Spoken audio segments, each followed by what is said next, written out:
Rajfalia in your area.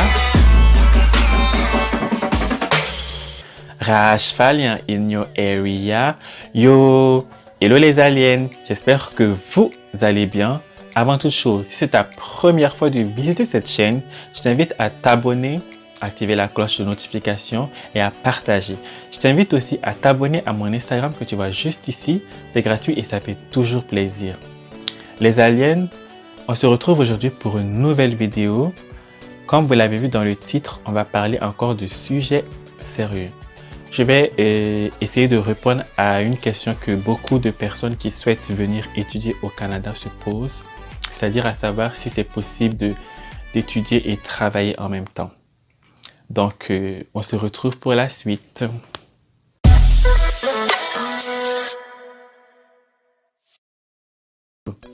Bon, les aliens, si vous voulez savoir si c'est possible d'étudier au Canada et travailler en même temps, en tant qu'étudiant étranger, eh bien, la réponse c'est oui.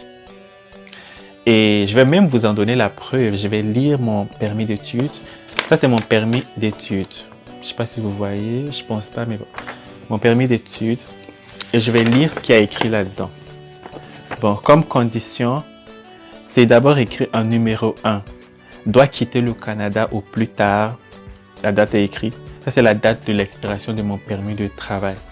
Et puis, je vous conseille aussi, quand vous voyez que la date d'expiration approche, n'attendez pas que ça approche plutôt et renouvelez, faites la demande pour renouveler votre permis d'études.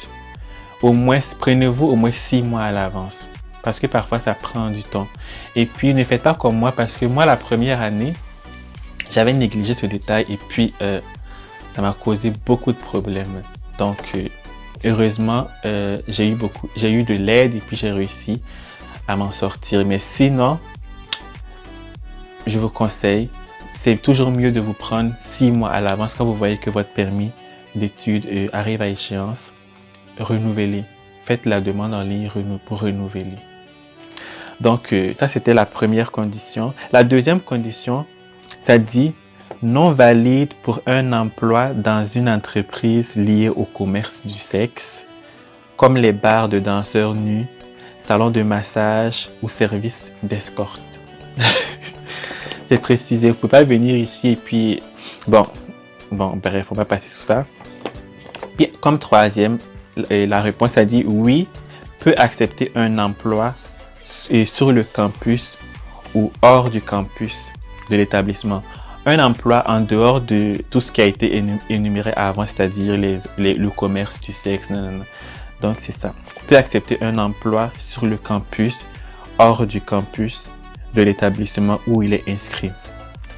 Et s'il respecte les critères d'admission, c'est-à-dire que pour pouvoir travailler, vous devez d'abord être inscrit à l'école et puis commencer les cours. Donc, et c'est ça. Vous devez être inscrit à temps plein. À temps plein, c'est-à-dire minimum 4 cours par session. 4 cours de 3 crédits par session minimum. Et puis, pour travailler, il y a aussi une condition. Vous devez, tant que vous êtes étudiant, vous n'avez pas le droit de faire plus de 20 heures par semaine. Vous devez faire 20 heures de travail ou moins par semaine. Mais pendant vos vacances, par exemple, vous pouvez travailler peu importe le nombre d'heures que vous voulez, mais durant les sessions, vous avez le droit de travailler seulement maximum 20 heures. Et puis, moi, ce que je vous conseillerais, c'est que votre première session, de ne pas directement chercher à travailler. La première session, prenez ça comme une session pour vous adapter et savoir le fonctionnement scolaire, comment ça se passe, parce que le système scolaire ici est différent de chez nous, donc c'est mieux de prendre la première session comme analyse, vous imprégner de comment ça se passe et voir si vous arrivez à vous en sortir et tout, vous adapter et tout avant de penser à travailler. Quand vous aurez fait tout ça, que vous voyez que vous êtes capable de travailler et d'étudier sans problème, vous pouvez commencer maintenant à chercher un emploi. Et puis, il y a des universités qui offrent des emplois aux étudiants. Donc, vous pouvez commencer votre premier boulot à l'université dans laquelle vous étudiez Mais si vous n'arrivez pas à trouver un emploi là-bas, ici, il y a des agences de placement. Là, si vous y allez, vous aurez un travail direct comme ça, même sans expérience. Mais je pense que pour la plupart, vous n'aurez pas le choix que d'aller dans ces agences-là pour vos premiers jobs. Parce que ici, au Canada, ce qui prime et ce que les employeurs demandent, c'est l'expérience de travail. Et nous, généralement, quand on arrive, nous, en Afrique, on n'a pas la culture de travailler et puis d'étudier. Quand je parle pour moi, je sais que certains le font, mais personnellement, moi, j'avais pas ça. Quand j'allais à l'école, j'allais juste à l'école. J'avais jamais travaillé de ma vie avant d'arriver au Canada. Donc, j'avais zéro expérience de travail et tout. Pourtant, quand tu vas chercher un emploi, on va te demander tes expériences. Quand tu n'as pas d'expérience, tu as quasi zéro chance de te faire prendre dans un emploi. Mais certains y arrivent par chance. Si tu as la chance, tu peux te faire employer, mais c'est rare en fait.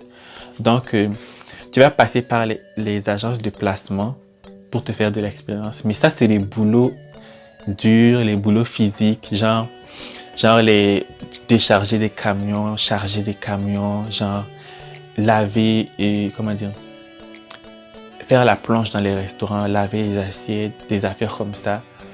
Ça, c'est pour te faire de l'expérience. Quand tu auras de l'expérience de travail maintenant, tu pourras quitter ces agences de placement-là et toi-même chercher un emploi, aller déposer ton CV dans différents endroits où tu souhaiterais travailler. Puis là, tu auras de l'expérience que tu auras acquis dans ces agences de placement-là. Et puis, aussi, je pense avoir oublié de préciser que vous n'avez pas besoin de faire une demande de permis de travail quand vous êtes étudiant étranger. Comme je vous l'ai lu au début de la vidéo, sur votre document de permis de travail, il est écrit que vous pouvez travailler. Ça, c'est pour seulement nous, les étudiants. Mais pour ceux qui ne viennent pas pour les études, ça, vous devez faire un permis de travail. Mais nous, on n'en a pas besoin. Avec ce document-là, on a le droit de travailler. Donc, c'est ça. Et pour travailler, avec le permis d'études, vous allez aller vous procurer un numéro d'assurance sociale. Ça, c'est important pour les emplois. Donc, c'est ça. Et puis, si j'ai un conseil à vous donner, parce que je sais qu'il y a des personnes qui se disent qu'elles vont venir ici au Canada et essayer d'esquiver la première session et de commencer à travailler direct. Donc, je ne vous conseille pas de faire ça parce que le gouvernement, il surveille nos traces. Donc, si vous travaillez parce que quand vous travaillez avec votre assurance, votre numéro d'assurance sociale et tout, vos informations, ça part direct au gouvernement parce que dès qu'on vous paye là, le gouvernement est au courant. Donc, ils sauront que vous avez travaillé sans aller à l'école. Et puis, vous n'aurez pas de problème au début, mais le problème va se poser quand vous allez vouloir renouveler votre permis d'études parce que ça expire, je pense, à chaque 2 ou 3 ans, à chaque 2 ans, 1 an, pas 1 an, ça dépend. Ça dépend. Moi, je sais que la première fois, je l'ai eu pour 2 ans. Ensuite, j'ai renouvelé. Mais il y a certains qui l'ont eu pour 3 ans, certains qui l'ont eu pour 1 année. Et après, chaque fois que ça arrive à expiration, vous devez renouveler. Donc, pour renouveler, c'est là que vous allez avoir le problème. Parce que si vous n'allez pas être capable de répondre à la question quand on va vous demander pourquoi vous êtes venu ici pour étudier, pourquoi vous n'êtes pas allé étudier, vous êtes allé travailler. Si vous n'avez pas, une justification, embêtant, et je pense même pas que c'est possible d'expliquer ça là, vous aurez des problèmes pour renouveler. Et si vous renouvelez pas votre permis, déportation, retour de là où vous venez. Donc, évitez de faire ça.